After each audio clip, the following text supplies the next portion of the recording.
The Man with the Golden Gun is now 50 years old and remains one of the most entertaining entries in the series. We gathered to discuss why we love the film so much, and it was great to have so many of you contribute with your thoughts. Now let's look at the stunts, including perhaps one of the most spectacular, and we'll also discuss John Barry's amazing score and the title track from Lulu. Joy, who played one of the nieces, they went to do the stunts. They saw the stunts in action, so everyone's just having a laugh and walking around together. It's brilliant. And then when we're not practicing, then they always say, "Oh, you come, we're going to shoot this. Come and have a look at this." You know, the car going out of the building or the car going over the bridge. We're all there. Right. Wow. They always say, "Come on, come in here. Let's go and have a look. Come, everybody come." You saw really the car spinning over? Yes, yes. Oh, my word. That's amazing. Wow. Pierce Bridge is 2 miles back.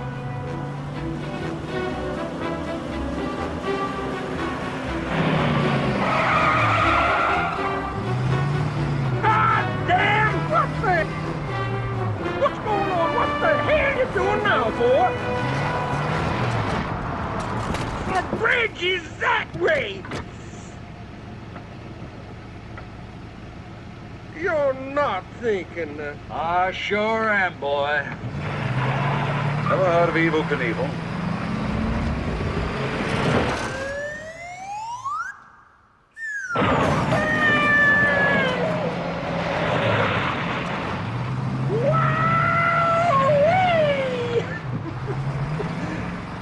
I've never done that before. Neither have I, actually. That's unbelievable. Yeah. I think that is fantastic. It's so real. Unbelievable. Me and Kun Joy watching them build the bridge from the day one. Yeah. And I still go there sometime. Oh, Ramsey. I still go there sometime, Ramsey. Because it's a Muay Thai stadium not far from there. Right. And I still drive car, but it's not the same anymore, of course. You know, house, everything, everywhere. But unbelievable. They're unbelievable. They did fantastic. Because that was a world record. It was a new thing, wasn't it? Yeah. Never been done before like that. First time. And wasn't any trick of the film. No. It really, No. really did happen. Yeah. Yeah. Unbelievable. Yeah, so good. Yeah. Everything real, fly, everything real. Everything. Like the flying car. That's not, no, it wasn't real. Did you see that? The flying car? Yeah. Yeah. Did you really? Unbelievable. Well, that's stunt, John. Right. Come on. Oh, Second most famous, do you think? Bond stunt? you know, From this rubbish film? according to those who love action films and like Bond movies, skiing off a cliff is always going to be more exciting than a one-off stunt that's never ever been performed before and done in one take, which could very easily have killed the driver who'd never done it before. You know, there's a whole bunch of boxes which get ticked on this. Yeah. So you have the car chase, which is exciting enough, and you have lots of those lovely shots where you have the heat haze and the car bouncing over the top of which I think is sensational. The J turn and the other car doing all these bits and pieces, some great stuff. But then you have to top it all. You know, you've done this. The Chitwood team were responsible for a great deal of this as well, and you've got those cars turning over and all that stuff.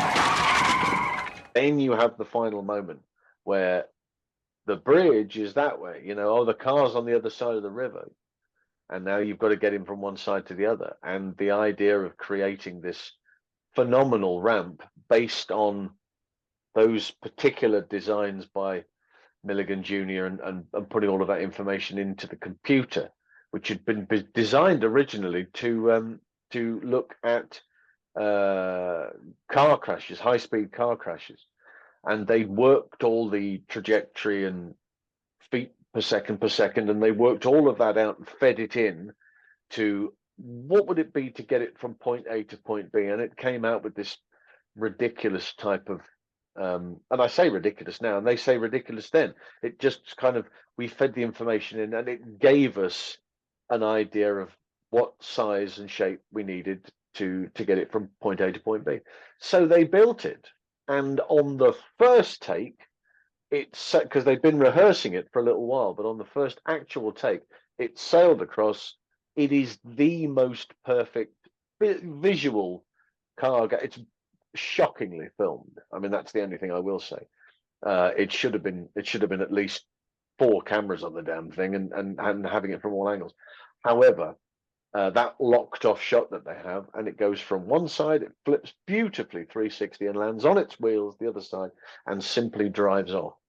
And it's mesmerizing. And to think that the two, if you can see the two, the driver and the JW in the passenger seat, they're both dummies, and the driver is lying down between the two of them. They've moved the steering column to the middle of the car. They've stripped it. They've put a special roll cage in it, so should it bounce, then Willard, who's driving it, will have an opportunity of walking away, and absolutely nails it on the first take. And it just and even I think Harry Saltzman said, you know, shouldn't we have at least have a car going in the water, a police car or something to give the impression that, wow, this guy's terrific, you know, he's managed to do this. And they said, no, leave it, we've done it, let's do it, that's it, move on. And that's what they did. But it's absolutely and it is breathtaking. And I don't, you know, love or loathe the slide whistle, it's up to you, but it's an amazing piece of action which is given an element of comedy with the whistle. You take that off, it becomes a really impressive, very impressive gag. Add the slide whistle to it, and it's just a little bit comedic, but it takes something away from the fact that it's breathtaking. And you know, there's drivers now in the world, professionals who do this type of work for a living, who go, that once I saw that gag, I thought, how on earth did they do? That's what I want to do, you know. So it's influenced a great many individuals to go and do the job they're doing. I am right though. Again, no one says this because the Spy Love Me is amazing. I mean, it is amazing. The ski jump, whatever. Yeah, that's the sort of stunts that people say, right, Bond is back. He's doing stunts and things now. But I'm sure no one ever says this, but surely this stunt in this film is the first time Bond ever did any kind of world record. Like all the previous stunts we've had are just generic. There weren't any like standout. Well, hang on. Live and Let Die. There was the boat jump in Live and Let Die, which was but they're not. It's part of world record at the time. Part of like a chase scene. It's really good, but it wouldn't be like a shot that everyone remembers, would it? Across all the crocodiles. Live and Let Die. Would that not be? Yes, but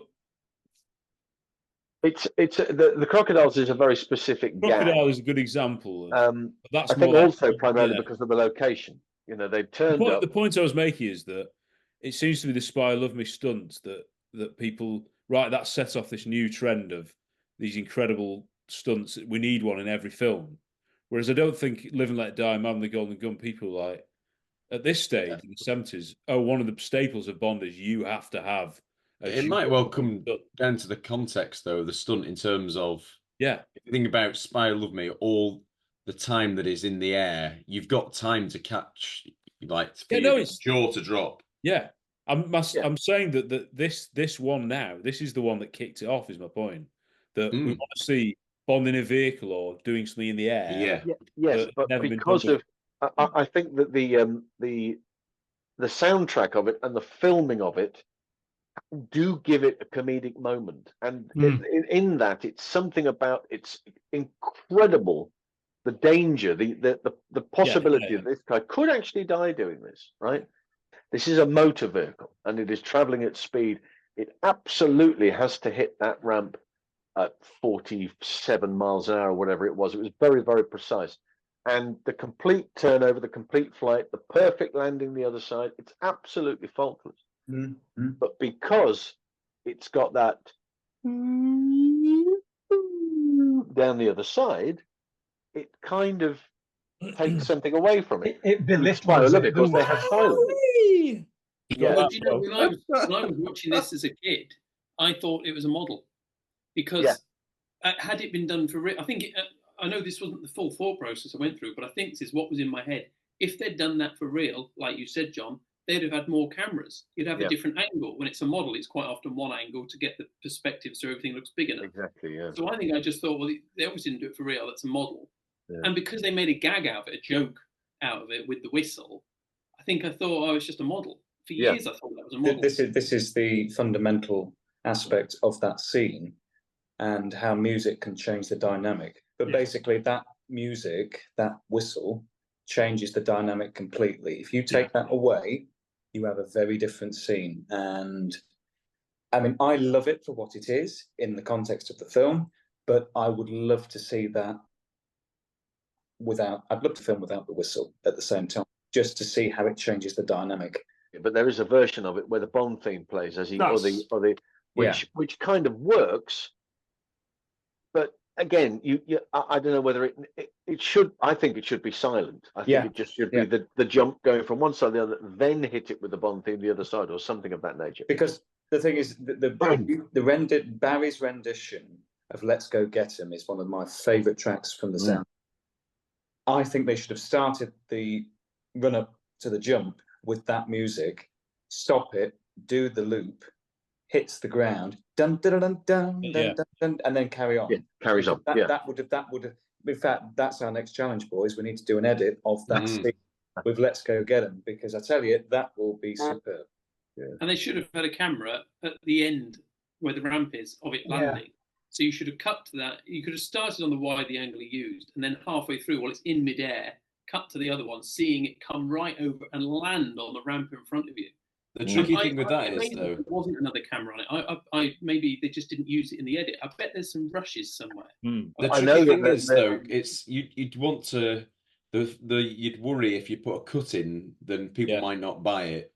Yeah. And but also, it's actually a short distance jump moving at speed, isn't it? So it's all over in a moment. Even adding slow motion, you risk losing the essence of the stunt. Which it's very hard to get it right.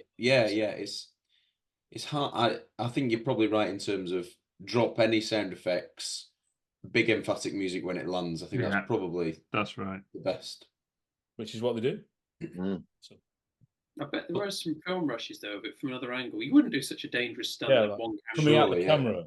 No, there is footage of it from further back and to the left. So you see the start point and you see it come right the way across, do the jump, and then land, and it goes over there.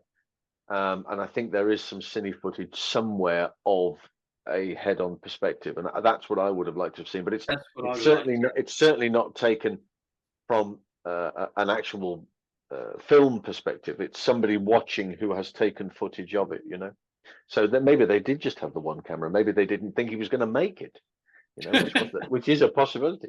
Why are all these crowds here? Well, they want to see him die. That's what happens.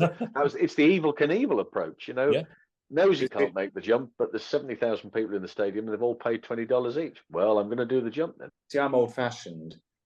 Just the same way that the base jump works in Spy. It's one cut. Less is more.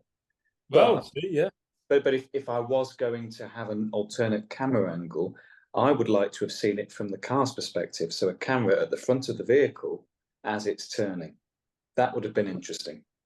The only issue with that back in 74 is you'd have seen it on one of the other cameras, wouldn't you?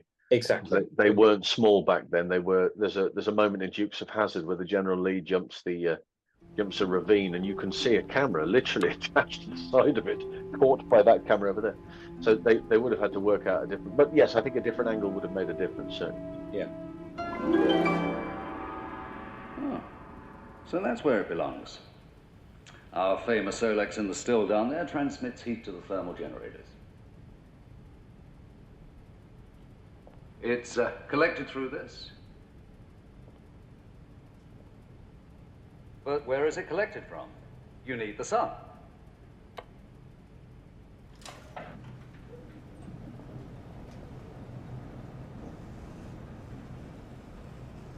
Watch that mushroom-shaped rock.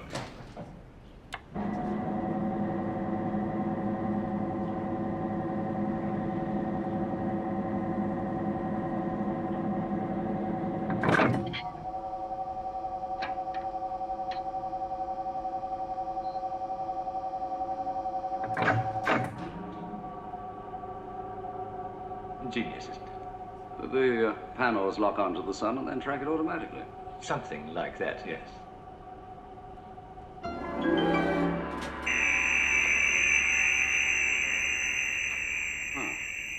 Reflected through this, those panels must produce a heat of at least 3,500 degrees Fahrenheit. If you say so, Mr. Bond. But I do know that we can focus the power wherever we want. Over here, I'll show you. This is a bonus. Goes with the Solex. No extra charge.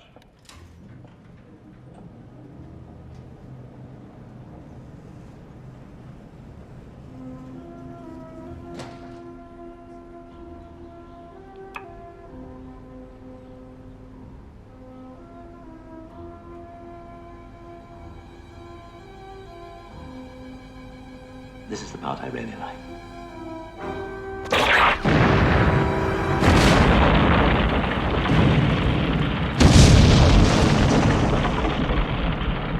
Now that's what I call solar power. That's what I call trouble. You must admit, Mr. Bond, I am now undeniably the man with the golden gun. The song is another one. It's the same debate all over again. Didn't chart very well. Lulu doesn't like it. John Barry doesn't like it. Gets ridiculed. Yet it's still a very, very, very famous Bond song. Mm-hmm. So I don't get it. There's some disconnect between the people involved with these things. Everybody who wrote it or took part in it didn't like it. Yeah. John Barry didn't like the score because he didn't have enough time to do it. He only had a fortnight to do it. Rushed, wasn't it? Yeah. And I don't think that I'm not personally. I'm not a big fan of it. But there aren't the other ones that the Alice Cooper one I didn't like either. So there's a bunch of It's not a Bond song, is it? It might be a good song. Any song that starts with "He has a powerful weapon," you are struggling with the. Yeah, I need a song in 20 minutes. Hang on, and come up with something, and Lulu sings her heart out and does the whole 9 yards and gives it the beans, and fair play to her. And John Barry does the same thing. In that case, John, what do you think of Touch It, Stroke It, and Undress It? Well,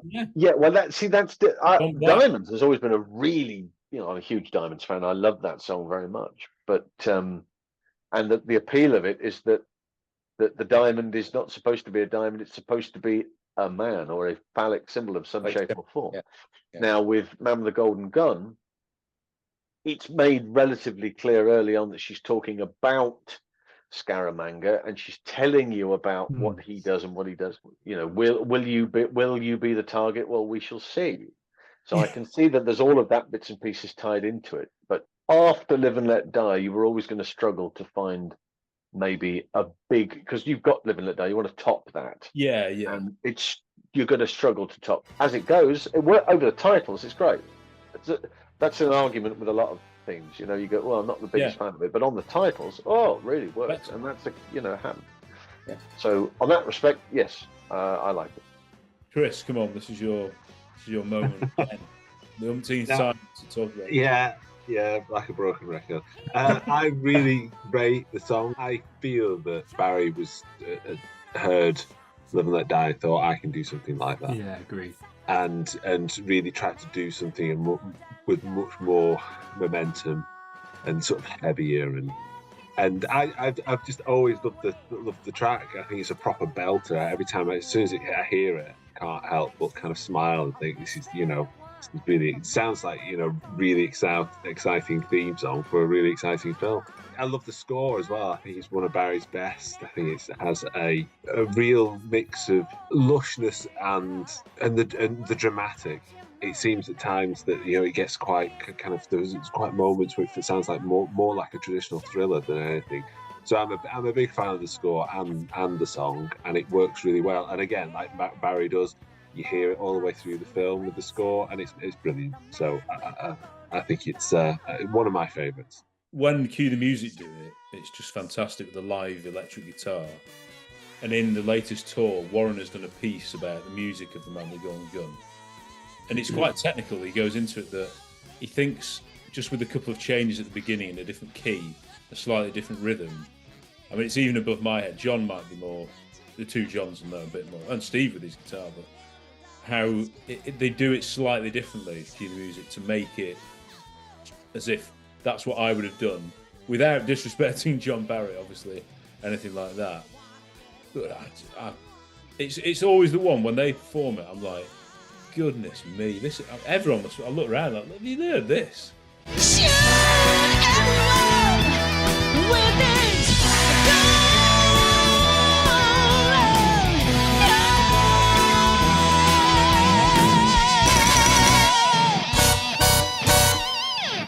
Going on all the time. This is unbelievable. Up until that point, there'd only really been, you've got the Bond theme played on the guitar, the Vic Flick idea, and then you would have had that sort of chopsy guitar thing that was happening in the breakdown section of Live and Let Die. This is a big wah-wah guitar. It's got a little fuzz box on it. It's got all sorts of stuff to get that effect, and is sort of echo to Lulu's vocal. Yeah, she's singing that, and it's doing that, echoey thing in the background. It's amplifying what's going on, but it's very of its time. That's a very specific sound, and it works in that period. Funnily enough, the other one I was talking about there, the Alice Cooper one, uses the same sort of guitar. It's a very similar guitar sound on it. So I wonder if the two have bounced off each other. I absolutely adore it. I mean, to think you get Live and Let Die, The Man with the Golden Gun, and Nobody Does It Better as 3 Bond songs in a row, I just think is unbelievable. I don't think we've ever had 3 Bond songs in a row that are as strong as those 3. Possibly you could go View to a Kill, Daylights, and License to Kill, maybe. But, I mean, I just think it's an absolutely brilliant song. I love it. I love the cheekiness of the lyrics. I love the bridge in it. I love Lulu's performance of it. I love how in your face it is and then how quiet it goes. I absolutely adore it. I much prefer it to Live and Let Die. Paul McCartney is massively overrated. I just saw John's face pop up then. Everyone like, wow. I'll take that back. Hot take. Like both of them. I'm a big George Harrison fan, but no, Mac is great. But I think it's absolutely fantastic. I have absolutely no idea, even more that I have no idea why people say they don't like the film, even more than that, I cannot understand why anybody doesn't like the song. The best bit of the song is the instrumentation. And I think we said in the review that start you can use at any point and it can kick in, it's bang, and that's amazing. Cue the music, emphasize the guitars, and the guitars are out of this world. And I think it's really interesting that kind of scuzzy, over enhanced electric guitar. Harold on his new Spectre of Sounds album is using a lot of that kind of sound going on there as well, and I think that and I love that. I absolutely love that, because I think that is a sound, that's an electric guitar sound that should be in more of Bond films. I suppose I think Lulu's vocals are great. I've heard that some people think she's shrill. I totally disagree with that. I'm not with that at all. I think if I had any kind of criticism of the song, and it's not a massive one, but it's probably the reason why it's not in my absolute favourites, is I don't think the lyrics are so much innuendo rather than they're just on the nose. In terms of like the thing with Diamonds Are Forever is that it's all metaphorical, whereas this isn't. It's just saying outright it comes before the kill. That's how it was written. Do you know what I mean? Yeah. Love is required. Do you know what? I didn't feel uncomfortable watching it with Lily, because I literally thought if I was a child, I wouldn't associate that with anything. It's the images, I think, more than anything. It's the images more than that, yeah. And I thought, well, that's quite good, because it does work still on a level that it's not embarrassing to watch with a child, because a child won't pick up on that at all. And then as a grown up, you can think, I know what they're saying. Yeah. But no, it's all right. I mean, I do really like the song. I really like the soundtrack. Really like it. I think you can tell that Barry's had less time on it, and why I'd say that is because there's a lot of reuse of the Golden Gun theme in different styles. But again, it's testament to his genius that you can do Scaramanga's Funhouse. You can do the kind of romantic version when, like, you know, Bond's with Goodnight, or when Scaramanga's putting it's not very romantic, but putting the gun over Anders, and it's that kind of beautiful string version, and they all work. And even Knick Knack has his own little theme going on. Yeah. So I love all that. But it's good. It's good. It's not one of my absolute favourites, but it is good. Tom, you like it, don't you? You're a big fan of this one. Yeah, I think it's one of those where, growing up, you'd never say it was one of my favourites. And we had that 30th anniversary CD where it was done in sort of order of how big a hit they were, almost. I think it was, looking back. Yeah. And I can't remember where this was near the end, but it was sort of a bit silly. I think that was my initial thoughts of it. Like love is required, and all, this unbelievable. It's not like any other Bond song, is it? It's so unusual. But because I'm obsessed with the film, and because I do think that bridge where it goes, here's I may be, it's beautiful, that, and the instrumental versions of it are so good in the film.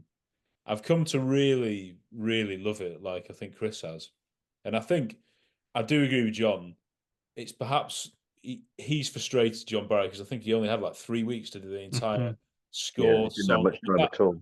This is the kind of genius we're talking about, if this is what 3 weeks. But he having said that, I like John says, a lot of the theme is just brilliant variations and instrumentations of the theme. But hang on, Scaramanga's Funhouse is almost like flying to space type.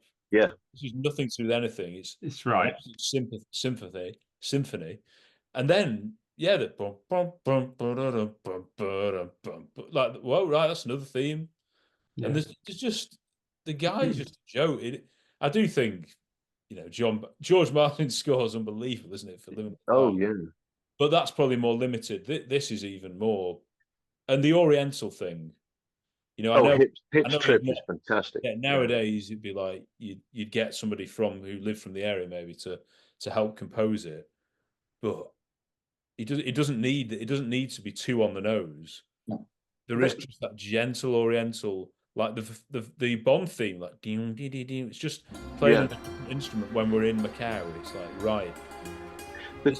They're not dissimilar. Man with the Golden Gun, if you look at it from that context, it's not that dissimilar to On Her Majesty's Secret Service, but based on what you're saying, what happens a lot in On Her Majesty's is dun dun dun dun dun dun dun dun over and over again in various different bits. Here you've got over and over again, so the same sort of thing, and yet you have a couple of moments along the way, as you said, Funhouse is just spectacular. Yeah, it's brilliant. It's brilliant. And Hip's Trip is wonderful, and all of these terrific. And I didn't really understand them until I started listening to them on cans, and then they made a huge difference to me. Right.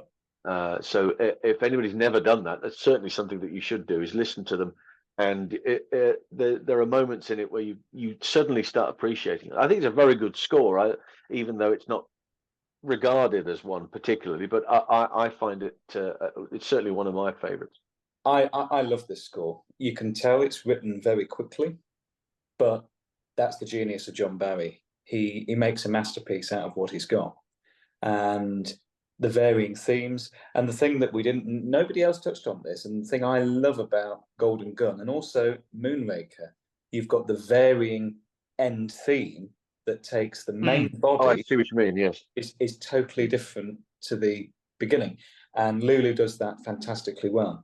So this score, I mean, I love it. I love Alice Cooper's version, but I also adore this, and I wouldn't change anything about it. So, half a century of the Man with the Golden Gun, Scaramanga. I mean, probably the first time since Red Grant in Russia of Love, you really feel like Bond may have met his match, because he is a kind of darker side of Bond. You know, he lives the Bond lifestyle at his own Paradise Island that he's created. He's an assassin. He's paid to kill. He enjoys killing. You know, and he's even got his own funhouse little game which he uses to kill. I mean, that's something so imaginative. The barrel roll, the cast flip, I mean, that is without doubt the greatest car stunt of all time. I mean, you know, jump from one side of the bridge to the other in one take. I mean, only Bond could do that. Nothing else, no other team could do that at all. Barry's score really kind of amplifies the themes of the film, and kind of, you know, it really does transport you and kind of celebrates the culture and the Far Eastern setting, you know. And Bond music has always done that so well. Barry really was set the template for that. Keep watching for the final part of our The Man with the Golden Gun 50th anniversary celebration, where we just discuss the whole damn thing.